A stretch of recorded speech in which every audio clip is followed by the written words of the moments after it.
북한 관련 소식으로 함께하겠습니다. 고려대학교 남성욱 교수님 나와 계십니다. 교수님 어서 오십시오. 안녕하십니까? 네, 안녕하십니까 교수님. 네, 이미 지난주에 보도자료를 통해서 들으셨겠지만 지난주에 있었던 남북한 축구 경기 얘기부터 시작해 보려고 합니다. 전 경기를 보면서 이렇게도 축구 경기가 시작될 수 있구나라는 걸 느꼈는데 교수님은 어떻게 생각하십니까? 네, 월드컵 아시아 지역 예선이었죠. 네. 평양에서 15일 날 열렸습니다. 관중이 너무 많은 상태에서 경기를 하는 것도 부담이 되지만 또 네. 무관중 경기도 그러니까요. 선수들한테는 굉장한 압박이죠. 북한이 이번 경기를 무관중 또 무중계 경기로 한 것은 아마 승부에 대한 집착이 아니었나 생각합니다. 일단 우리는 뭐 손흥민 등을 비롯해서 뭐 국가대표 선수들이 전 세계에서 뛰고 있기 때문에 축구에 관해서는 북한이 좀 자기들이 실력이 좀 모자라지 않느냐. 그런데 마침 13일이 체육절이었습니다. 북한에. 네. 그러니까 체육을 북한은 이 정치의 큰 수단으로 활용하고 있죠. 이렇게 체육절에 굉장한 강조를 하고 있는데 만약 평양의 김일성 경기장에서 하는데 네. 본인들이 경기를 진다. 이거는 여러 사람이 좀 피곤하죠. 네. 사실은 2010년에 남아공 월드컵 경기 중계에 대한 네. 그 사람들은 좀 악몽이 있죠. 사실 1차전에서 브라질하고 이제 했을 때 2대1로 졌습니다. 근데 네. 굉장히 선전이었거든요. 북한 입장에서는 브라질한테도 2대1 정도로 하면 포르투갈 정도는 이길 수 있지 않느냐. 예. 그래서 그 다음 중계를 전례가 없이 생중계를 했습니다. 그랬다 7대0으로 졌죠. 그래서 네. 뭐 여러 사람이 피곤했다라는 소문이 났습니다. 그런 상황에서 이제 북한 입장에서는 홈 경기에서 질 수 없다라는 이제 강력한 경기 전술도 있고 또 심리적인 압박도 있습니다. 그래서 보통 이제 선수들이 스마트폰 요즘 안 갖고 들어가는 네. 세상이 없죠. 네. 그런데 스마트폰을 이제 북경에 있는 한국 대사관에다 맡기고 이제 중국행 비행기를 타고 들어갔습니다. 일단 이제 선수들이 아침에 일어나는 시간부터 네. 조금 이례적이죠. 그러니까 자명종 시계를 다 준비를 해서 아침에 시간 맞춰서 그걸로 이제 일어났고 예. 뭐 외부 외출이 없었고요. 설마 무관중 경기를 하겠냐 그런데 현장에 이제 들어가 보니까 그 큰 경기장에 뭐 사람이 없었고요. 네. 네. 그래서 이제 경기가 시작이 됐습니다. 그러다 보니까 상당히 이제 격렬하게 충돌이 있었던 걸로 보입니다. 손흥민 선수 끝나고 나서 이제 뭐 유니폼 보통 선수들이 이제 땀 흘린 유니폼을 네. 이제 교환하면서 친선을 강조하는데 네. 뭐 그런 질문을 받고 뭐 그럴 필요까지 있었겠느냐 맞습니다. 할 정도로 경기가 너무 격렬하다 보니까 선수들도 힘들었고 그래서 뭐 총괄적으로 부상을 당하지 않고 돌아온 것만 해도 네. 큰 성과였다. 사실 또 이제 이번 주에 열리는 역도 경기에는 또 쉽게 그러니까요. 뭐 중계반을 받을 정도입니다. 역도는 이제 북한이 좀 강하죠. 네. 북한 입장에서는 남북한의 어떤 축구 경기에서 졌을 경우에 많은 이제 이렇게 심리적인 위축 또 김정은 위원장에 대한 뭐 이게 예의가 아니라는 네. 거죠. 그렇기 때문에 상당 부분 좀 경기를 이렇게 폐쇄적으로 진행됨으로써 뭐 좀 상당히 이례적인 경기였다고 볼 수 있습니다. 네, 팽팽했던 남북 대결의 의미를 좀 중심으로 짚어봤고요. 이번에는 이제 북미 실무 협상 얘기를 본격적으로 해보고 싶은데 스웨덴에서 제안한 지금 2주가 지났는데 지금 재개 움직임이 보이지 않고 있거든요. 지금의 상황을 좀 어떻게 읽고 계십니까? 예, 사실은 어렵게 이제 스톡홀름에서 실무 접촉이 시작이 됐습니다. 네. 뭐 하루 만에 이제 양측이 합의를 하지 않고 헤어질 때 이제 중재 맡은 이제 스웨덴에서 네. 2주의 회담을 하자. 그리고 이제 미국 측에서는 이제 정례적인 협의를 하자고 이렇게 제안을 했는데 북한 입장에서는 강경하게 이제 반응을 보였습니다. 네. 뭐 사실 김명길 대사가 이제 거기 밤에 심야에 기자회견을 했죠. 미국이 새로운 것을 가지고 오지 않았다. 이제 그렇게 얘기를 했습니다. 그러나 미국 측은 새로운 창의적인 안들을 가지고 왔다. 네. 양측의 주장을 조금 더 분석해 보면 미국 입장에서는 북한이 핵과 미사일의 어떤 이 개발 또 실험 발사 등을 유보한다면 섬유나 광물 자원의 수출을 3년간 유예할 수 있다라고 그래서 종전보다는 제재 완화에 대해서 조금 진전된 입장을 보였는데 네. 북한 입장에서는 지금 그 정도 갖고는 안 된다라는 거죠. 영변을 포기하는 데 있어서는 최소한 2011년 이후에 유엔 안보리 제재 결의안 11개 중에서 지난 베트남 하노이 회담에서 5개의 제재 해제를 요구했는데 이거 정도는 해줘야 된다. 네. 이제 그럼으로써 미국이 준비가 돼 있지 않다라고 이제 격렬하게 그 심야 기자회견을 했고 그 뒤에 이제 ICBM 장거리 미사일 발사를 예고하는 듯한 강경한 발언들을 쏟아내고 있어서 네. 2주의 실무 접촉이 좀 회의적인 생각이 사실 들었습니다. 네. 그런데 이제 2주가 지났지만 양측이 만난다라는 소식은 지금 전해지가 않고 있어서 양측의 기싸움이 또 상당 부분 진행될 것으로 보입니다.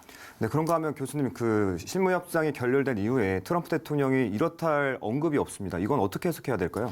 두 가지로 봅니다. 하나는 네. 미국 지금 국내 정치가 심각하게 돌아가고 있죠. 우크라이나에 트럼프 대통령이 존 바이든을 수사해야 된다는 이제 그런 압력을 감으로써 지금 미국 외교부 일가와 국회가 지금 발칵 뒤집혀 있습니다. 네. 네. 그래서 이제 민주당 낸시 펠로우 하원 의장이 탄핵을 해야 된다라고 강력하게 지금 하고 있고 워싱턴에 가서 뭐 양측이 아주 심각한 발언을 하고 낸시 펠로우가 손을 들어서 트럼프 대통령을 지목하는 사진까지 이제 공개할 정도로 국내 정치가 굉장히 복잡하게 돌아가기 때문에 트럼프 대통령 입장에서는 뭐 이 문제에 관해서 구체적인 어떤 안을 내기가 지금 어려운 상태고요. 아. 두 번째는 실무 접촉에서 북한이 이제 긍정적인 시그널을 내지 못함으로써 트럼프 대통령이 이제 결국은 선택을 해야 되는 또 상황입니다. 예를 들어서 뭐 더 양보를 한다든가 또 북한의 요구를 완전히 수용한다든가 뭐 그런 이제 제스처를 해야 되는데 이분의 뭐 트위터는 뭐 알다시피 뭐 지켜보자 좋은 일이 있을 거다 뭐 이제 그게 상투적인 표현인데 이번에도 또 뭐 그 표현을 쓰기는 조금 애매하죠. 네. 그렇기 때문에 이제 트위터에 올릴 문안이 현실하고 좀 맞지 않는 측면이 지금 겹치면서 지금 뭐 2주 이상 북한 문제에 관해서는 트위터에 오르지 않고 있는 상황입니다. 앞서서 국내 정치, 미국의 국내 정치 얘기를 해주셨잖아요. 그렇다 보니까 일각에서는 지금 트럼프 대통령에게 북핵 협상 자체가 조금 후순위로 밀린 게 아니냐 이런 해석들이 좀 나오고 있는데 그렇기 때문에 실무 협상이 올해 안에 열리지 않을 수도 있다 이런 해석으로까지 나아가더라고요. 이런 부분들은 어떻게? 예, 사실 트럼프 대통령이 집권 3년 차고 내년 이제 11월에 선거입니다. 재선을 위한. 지금 트럼프 대통령 입장에서는 뭐 재선을 위해서라면 지옥이라도 갈 심산으로 각종 조치를 취하고 있는데 상황이 이렇게 녹록치가 않습니다. 특히 미 국무부의 이 미국 행정부 관리들의 자세에 대해서 저는 상당히 높은 점수를 주고 싶은데요. 일단 트럼프 대통령이 외교적으로 무리한 수를 두었다라는 데 대해서 미 국무부에 특히 백악관에서 근무했던 이런 관리들이 사표를 낸 다음에 하원에 또 증언을 하고 있습니다. 그렇기 때문에 트럼프 대통령께 불리한 증언들이 계속 나오고 있거든요. 네. 그래서 미국의 역시 민주주의라는 게 상당 부분 살아있구나라는 걸 느끼면서 트럼프 대통령이 좀 코너에 몰리는 양상이기 때문에 이 북핵 문제를 지금 살펴볼 시간이 마땅치 않고 또 최근에는 내년도 G7 정상회담을 본인의 플로리다 마라라고 그 리조트에서 개최하려다가 민주당과 언론의 집중 포화를 맞고 강력한 비난을 트위터에 올린 다음에 포기하는 사태까지 벌어짐으로써 국내 정치가 본인의 뜻대로 지금 잘 돌아가지 않고 있기 때문에 뭐 북핵 문제까지 지금 신경을 쓰기에는 문제가 굉장히 어렵고요. 시리아에 또 철군을 한 다음에 공화당 내부에서조차까지 쿠르드족을 버렸다. 쿠르드 철군이라고 그러죠. 터키가 이제 미국을 위해서 희생을 했던 쿠르드족을 지금 아주 소탕 작전에 나옴으로써 미국이 중동 문제에서 발을 빼는 과정에서 전통적인 미국을 도와줬던 쿠르드족까지 내보내는 것은 동맹에 대한 의의가 아니고 또 이것이 문제가 있다라는 이제 지적들이 계속 나옴으로써 트럼프 대통령이 이 외교에 관해서 본인이 잘한다고 자랑을 했는데 성과는커녕 지금 궁지로 몰리고 있는 상황입니다. 네, 그런가 앞서서 하면, 설명을 드린 것처럼 이렇게 여러 가지로 꽉 막혀 있는 상황에서 일단 뭐 여러 가지 돌파구를 마련하기 위한 제언들이 이어지고 있는데 일각에서는 김정은 위원장의 동생이죠. 김여정 제1부부장을 활용해야 된다. 그러니까 김여정 제1부부장이 김정은 위원장을 좀 이해시켜야 한다. 이런 얘기들도 나오는데 어느 정도 설득력이 있다고 보십니까? 예, 뭐 온누이만치 가까운 사이가 없겠죠. 특히 뭐 이들은 스위스에서 중고등학교 시절에 한 5년 동안 같이 있었기 때문에 역대 어느 온누이보다도 아주 친근한 이미지를 갖고 있습니다. 김 위원장이 뭐 이제 일종의 정상회담을 뭐 거의 3번 정도 지금 한사홍탕에서 미국에 대한 이해도가 높긴 하지만 너무 강공일변도라는 지적도 있는데 네.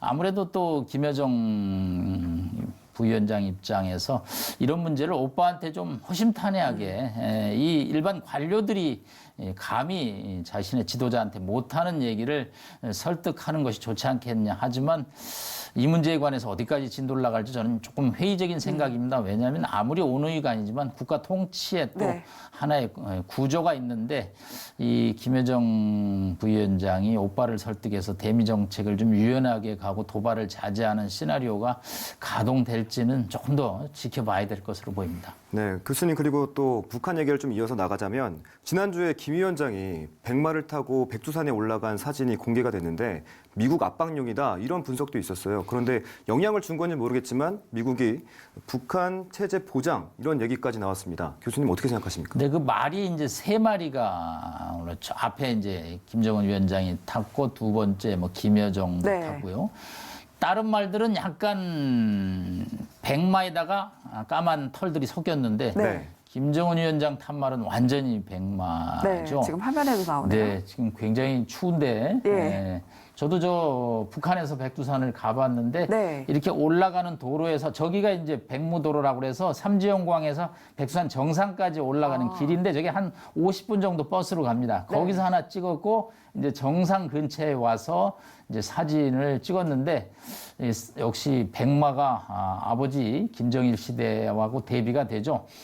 그러면 왜 저기를 갔느냐? 날도 네. 추워지는데 이제 여러 가지 상징적인 의미죠. 네. 일단 북한 내부용으로 볼 수가 있겠습니다. 인민들에게 이렇게 지도자의 강건하고 지도자의 아주 저돌적인 이미지를 이제 보여주는 하나의 상징 조작일 수 있고요. 하나는 이제 외부에 대한 메시지죠. 김 위원장이 저기를 갖다 나오면 큰일이 과거에 있었습니다. 네. 특히 장성택 고모부 처형하기 전에 네. 백두산을 갔다 왔고 또 ICBM 발사라든가 어떤 군사적인 도발 이전에 저런 데를 한 번씩 갔다 왔거든요. 그렇기 때문에 이번에도 역시 회담이 안 풀리는 데 대해서 연말까지 지금 북미 정상회담 시한을 정해놨는데 네. 가닥이 안 잡히고 있거든요. 네. 뭔가 사전에 시그널을 좀 보낼 필요가 있다고 본 거죠. 그냥 가면 좀 이미지가 약하죠. 흰눈에 흰말을 타고 가서 내가 이제 곧 너희들이 말을 안 들으면 조치를 취할 수 있다. 그 말을 안 들으면 뭘 할 수 있겠느냐.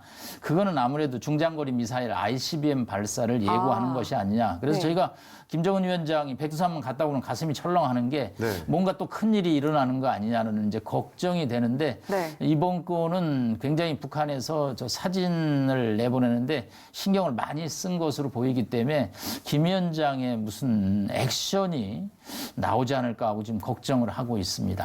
네, 그런가 하면 교수님 또 내일부터는 일왕 즉위식 일정이 진행되잖아요. 또 우리 북한과의 관계도 중요하지만 일본과의 지금 문제도 많이 있습니다.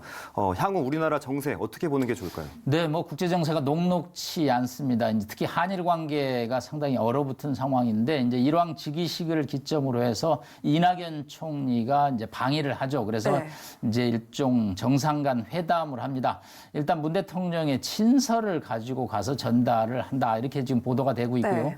아베 총리 입장에서는 어떤 양보도 없다라고 사전에 지금 언론에 흘리고 있습니다. 그래서 이 한일 지도자 간의 접촉이 문제를 푸는 한 번의 뭐 마술 요직 뭐 매직 그런 방망이는 아닐지라도 네. 네. 그래도 일단 만나서 서로 간에 의견을 하고 양측이 지금 피해를 보고 있는 거거든요. 일본도 한국을 압박하면 한국이 피해를 볼 줄 알았는데 역설적으로 일본도 많이 피해를 보고 있습니다. 그렇기 네. 때문에 서로 윈윈하는 선에서 이제 접점을 찾아야 되는데 이 11월에 이제 지소미아 한일 군사정보 협정이 네. 이제 한국이 연장하지 않기로 했는데 이제 기간이 만료가 됩니다. 그러면 이제 완전히 중단이 되거든요. 이게 하나의 이제 분수령이 됩니다. 그래서 양측이 일단 지소미아를 연장하는 하고 또 일본은 이제 대한 수출 조치를 이제 철회하는 네. 이제 그리고 일종의 징용 배상 문제를 어떻게 접점을 찾는지에 관해서 일단 숨을 돌리는 차원에서 양측이 기본적인 합의를 갖고 다시 이제 또 실무적인 접촉을 이어감으로써 한일 관계가 올해 해가기 전에 네. 정상이 되기를 기대하고 있습니다. 네, 네. 꽉 막힌 한일 관계를 풀 계기가 될 수 있을지 좀 주목해 보도록 하겠습니다. 지금까지 고려대학교 남성욱 교수와 얘기 나눠봤습니다. 교수님 잘 들었습니다. 고맙습니다. 고맙습니다.